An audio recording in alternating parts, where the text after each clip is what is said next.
समस्त praise the Lord. आज जीवंत प्रतिज्ञायुक्त वाक्य प्रेरित 2:25 मु सर्वदा मोहर सम्मुख प्रभु को दर्शन करुली कारण मु जेपरि विचलित न हुए से से मोहर दक्षिण पार्श्व अच्छी। Praise the Lord.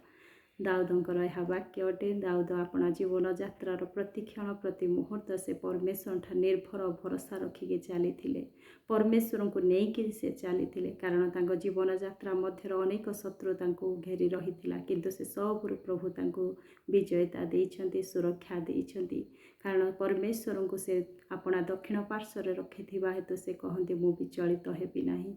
से मध्य कहते साहस पूर्वकता 26 तेणु मोहर हृदय प्रफुल्ल और मोहर जिह्वा उल्लसित है आहुरी मोहर शरीर मध्य भरोसा बास करिवो कारण तुम्हें मोहर प्राण को पाताल रे परित्याग करिवो नाही कि अपना भक्त को क्षय पाइबाकु देबो नाही। Praise the Lord.